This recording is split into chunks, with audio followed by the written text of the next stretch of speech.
திருவள்ளூர் சட்டமன்ற தொகுதியில் உள்ள கிராம மக்களை நேரில் சந்திக்காத திமுக எம்எல்ஏவை வருகின்ற சட்டமன்ற தேர்தலில் மக்கள் புறக்கணிக்க தயாராகியுள்ளனர் என அதிமுக வேட்பாளரும் முன்னாள் அமைச்சருமான PV ரமணா தெரிவித்துள்ளார்.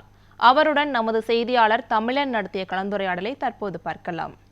அதிமுக சட்டமன்ற வேட்பாளர் PV ரமணா இன்று அவருடைய முதல் பிரச்சாரத்தை துவக்கியுள்ளார். குறிப்பாக பார்க்கலாம், பூண்டி ஒன்றியத்துக்குட்பட்ட மன்னவேடு, எரையூர், சித்தம்பாக்கம் ஆகிய பகுதிகளில் சென்று வாக்கு சேகரிப்பில் ஈடுபட்டு வருகிறார். தற்போது அவரிடம் சில கேள்விகளை முன்வைக்கலாம். அண்ணா வணக்கம்ண்ணா. வணக்கம். தொடர்ச்சியாக இன்று முதல் நாள் அதுவுமா நீங்க வாக்கு சேகரிப்பில் ஈடுபட்டு வருகிறீங்க. குறிப்பாக இந்த வாக்கு சேகரிக்கும் போது இந்த பகுதி மக்கள் என்ன மாதிரியான கோரிக்கைகள் உங்களுக்கு முன்வைக்கிறாங்கண்ணா? இந்த பகுதி மக்கள் நாங்கள் ஆட்சி மாற்றத்துக்கு தயாராக இருக்கிறோம், இரட்டைக்கு வாக்களிப்போம் என்று பெருவாரியாக சொல்கிறார்கள். இந்த சட்டமன்ற உறுப்பினர் இந்த பகுதிக்கு ஓட்டு கேட்பதற்கு கூட கிராம பகுதிக்கு உள்ளே வருவதில்லை என்பது அவர்களுடைய மிகப்பெரிய குறையாக இருக்கிறது. இவருக்கு எப்படி நாங்கள் வாக்களிப்போம் என்பதுதான் இங்கே இருக்கின்ற கள நிலவரம். ஒரு ஜங்ஷன் பாயிண்ட் என்று அந்த ஊருக்கு வெளியே இருக்கின்ற ஒதுக்குப்புறமான பகுதியில் பேசிவிட்டு செல்கிறார்கள்.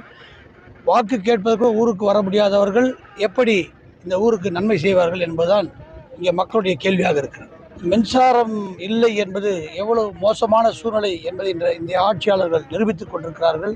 கிட்டத்தட்ட இந்த பகுதியில் 6:30 மணிக்கு தொடங்கி இப்போ 9:30 மணி ஆகிறது. 3 மணி நேரமாக இந்த பகுதியில் நாம் சுற்றி கொண்டிருக்கிறோம். இந்த மொன்னவேடு, எரையூர் கிராமங்களில் கரண்ட்டு இல்லை. இந்த மோசமான ஆட்சி தான் இதுக்கு காரணம். இவர்கள் எந்த முன்னெச்சரிக்கை நடவடிக்கை, குறிப்பாக இந்த கோடை காலம் என்று சொன்னால் மின்சார தட்டுப்பாடு சாதாரணமாக இருக்கும். அதற்கு தேவையான முன்னெச்சரிக்கை நடவடிக்கை எதையுமே இந்த ஆட்சியாளர்கள் எடுக்கவில்லை என்பதுதான் நிதர்சனமான உண்மை. இவர்களுக்கு எதை பற்றியும் கவலை இல்லை, மக்களை பற்றி கவலை இல்லை. இவர்கள் ஆட்சியில் இருக்க வேண்டும், வாரிசு அரசியல் இருக்க வேண்டும், ஒரு குடும்பம் ஆட்சி செய்ய வேண்டும் என்பதுதான் இவருடைய எண்ணமாக இருக்கிறது. அவருடைய பிரதிநிதியாக இருக்க இங்கே சட்டமன்ற உறுப்பினரும் அதே எண்ணத்தில் தான் செயல்படுவதாக நாங்கள் குற்றச்சாட்டுகிறோம். மக்கள் வரவேற்பு நான் சொன்னேன், ரொம்ப சிறப்பாக இருக்குது. அனைத்து இந்திய அண்ணா திராவிட முன்னேற்ற கழகம் 50,000 வாக்குகளுக்கு வித்தியாசத்திலே மேலாக வெற்றி பெறும். அதில் எந்த மாற்று கருத்தும் கிடையாது.